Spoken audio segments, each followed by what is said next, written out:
ठाणे जिल्ह्यातील रक्तपेढ्यांमध्ये फक्त 5 दिवस पुरेल एवढाच रक्तसाठा शिल्लक आहे.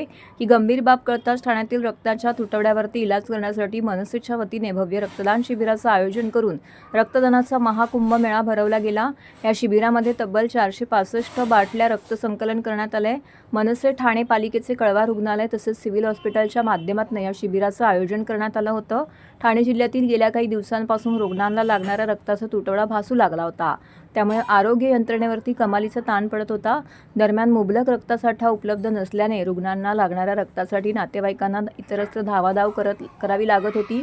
रक्तासाठी नागरिकांची धावपळ लक्षात घेता तसेच याबाबत मनसेला माहिती मिळताच मनसेचे नेते अविनाश जाधव यांनी तातडीने रक्तदान शिबिराचं आयोजन केलं होतं. त्यामध्ये 465 बाटल्यांचं रक्त संकलन झालेलं आहे. या शिबिराला मनसैनिकांनी तसेच महाविद्यालयीन तरुण यांनी रक्तदात्यांनी जोरदार असा प्रतिसाद दिलेला आहे.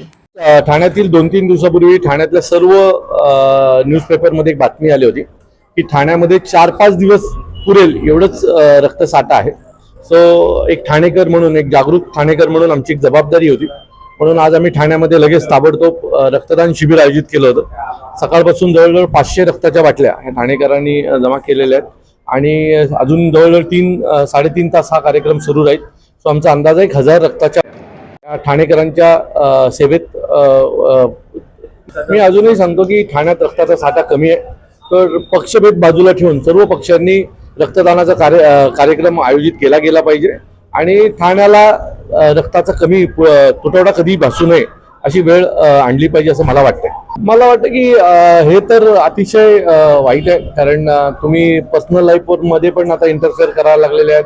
ड्रोन मास्तुरीच्या आजूबाजूला जर फिरवत असाल तर ही धोक्याची घंटा आहे. सरकारने याच्याकडे लक्ष द्यावे, गृह खात्याने यांच्याकडे लक्ष द्यावे. आता यात पण म्हणू नका की नाही मुसलमानांनी ते ड्रोन उडवले. आपल्याकडे काय भरोसा नाही. कालची मुख्यमंत्र्यांची जी स्टेटमेंट आहे की वर्क बोर्डाची जमीन दुसऱ्या कोणाच्या घशात, अरे काय प्रत्येक गोष्टीला तुम्ही जातीय रंग देताय. सो ते योग्य नाही आहे आणि आम्ही जे काही मातोश्रीच्या बाबतीमध्ये चालू आहे त्याचा निषेध व्यक्त करतो आणि त्याची तात्काळ चौकशी व्हावी अशी आमची मागणी. या सगळ्या राजकीय लोकांवर विविध प्रकारचा दबाव टाकला जातोय, प्रकरणं बाहेर काढली जातात आणि त्यातून हे प्रवेश होत आहेत. तिकडे जायची कोणाची इच्छा नाही आहे. पण हे सगळं जे चालू आहे ते विविध दबावापोटी चालू आहे. जागेचे व्यवहार असतील, इतर गोष्टी असतील, या सगळ्यांच्या प्रकरणं तयार करणं आणि त्याहून जेलला पाठवण्याच्या धमक्या देऊन या सगळ्या गोष्टी सुरू आहेत. भारतीय जनता पक्षात खरं तर भारतीय जनता पक्ष जिंकत नाहीये. तुम्ही जर नीट सगळीकडे चेक कराल तर जे आधी कुठल्या राष्ट्रवादीत असलेला आता भारतीय जनता पक्षाचा नगरसेवक आहे, शिवसेनेत होता तो भारतीय जनता पक्षाचा नगरसेवक आहे, काँग्रेसमध्ये होता तो भारतीय जनता पक्ष जिंकत नाही आहेत. तिथले जे उमेदवार आहेत ना, जे परंपरेनुसार निवडून येतात ते जिंकतात. भारतीय जनता पक्षामध्ये हिंमतच नाहीये की ते स्वतःची पैदास उमेदवार म्हणून देऊन निवडून आणण्याची. आता आमच्या इथं बघा ना, नौपाड्यामध्ये कोण नगरसेवक आहे? नारायण पवार नगरसेवक आहे, दुसरा अशोक राऊत नगरसेवक आहे. दोन्ही कोण? अशोक राऊत राष्ट्रवादी, नारायण पवार काँग्रेस. सो ही जी सगळी लोक आहेत ही यांचा मूळ पक्ष वेगळाच कुठला तरी आहे. भारतीय जनता पक्ष फक्त त्यांच्यावर स्टॅम्प मारते भारतीय जनता पक्षाचा. यांना निवडून आणण्यात भारतीय जनता पक्षाची कुठलीही छाया नाही. मी तुम्हाला एक सांगतो, आम्ही मतदानावर विश्वास का ठेवावा? आज सकाळी जर तुम्ही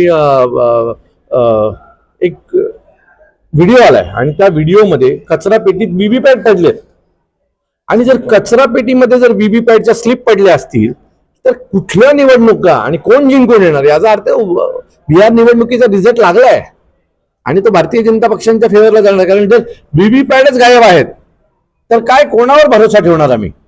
मला असं वाटतंय की ह्या ज्या सगळ्या गोष्टी आहेत या धोक्याच्या गोष्टी आहेत आणि याच्यात मला एकच गोष्ट दिसते की निवडणूक आयोग जोपर्यंत तुमचा मित्र असू शकत नाही तोपर्यंत तुम्ही जिंकू शकत नाही. मला त्याबद्दल माहित नाही आणि याच्यावर सन्माननीय राजसाहेब योग्य वेळेला बोलतील. त्यांच्या बाबतीमध्ये तुम्ही जर घोडबंदर, वसई विरार या पट्ट्यामध्ये लोकांचा राग वाढत चाललेला आहे. घोडबंदर मधली ट्रॅफिक असेल, ते स्वामींच्या मठाचं जे काही चालू आहे, तिथले सगळे स्वामी भक्त एकत्र आता उभे राहिले. त्यांचा मोर्चा देखील नजीकच्या काळात होणार आहे. मीरा भाईंदरला गेलात तर मीरा भाईंदरचा टोल नाक्याचा विषय असेल. प्रताप सरनाईकांबद्दलचा, स्थानिक लोकांबद्दलचा राग आता प्रचंड वाढत चाललेला आहे. त्यांच्या भ्रष्टाचार, आज तुम्ही जर पाहाल तर जी आपली वनजमीन आहे, वनजमिनीमध्ये प्रताप सरनाईकांचं प्रचंड मोठ्या प्रमाणात उत्खननाचं काम चालू आहे. एक मंत्री एवढ्या मोठ्या प्रमाणात वनजमीन खणू कशी शकतो? त्याला परवानगी मिळाली नाही. त्याच्या जेवढ्या परवानग्या आहेत त्यातल्या अनेक परवानग्या या अटीवर आहेत की ही जर परवानगी आणली तर तुम्हाला परवानगी आहे. आणि मिधा भाईंदरला ज्यावेळेला त्यांना परवानगी मिळाली त्यावेळेचा जो आयुक्त होता तो किती भ्रष्ट होता हा सगळ्यांना माहिती आहे. आम्ही येत्या 2-3 दिवसामध्ये या सर्व प्रकरणाची चौकशीची मागणी करतोय की प्रताप सरनाईकनी जो काही डोंगर खाण्याला घेतलेला आहे, कोणता आहे तो चेना बीचच्या आजूबाजूला जे काही बंगल्यांचं काम चालू आहे त्या सगळ्या प्रकरणाची चौकशीची मागणी महाराष्ट्र नवनिर्माण सेनेकडनं होणार आहे. मी असेल, आमच्या पक्षाचे संदीप देशपांडे असतील, आम्ही सगळेच जण या विषयात लवकरच मुंबई महानगरपालिकेच्या आयुक्तांची भेट घेणार आहे. आणि त्यातली एक पर्यावरणाची जी परवानगी आहे ती परवानगी आलीच नाहीये आणि तरी सुद्धा तिथे प्रचंड मोठ्या प्रमाणात उत्खनन चालू आहे. प्रताप सरनाईकांनी त्या भागामध्ये जंगलराज चालवलेला आहे. प्रचंड मोठ्या प्रमाणात तिथे गुंडगिरी पसरवलेली आहे, जागा आदिवासींच्या जागा लाटलेल्या आहेत. आणि या सर्व प्रकरणामध्ये आम्ही येत्या 2-4 दिवसात प्रूफ आम्ही पत्रकार परिषद घेणार आहोत. काल काँग्रेसच्या नेत्यांनी देखील म्हटलेलं आहे की 200 कोटीची जमीन 3 कोटीत घेतलेली आहे. ते म्हणाले प्रूफ द्या, तर आम्ही प्रूफ देतोय.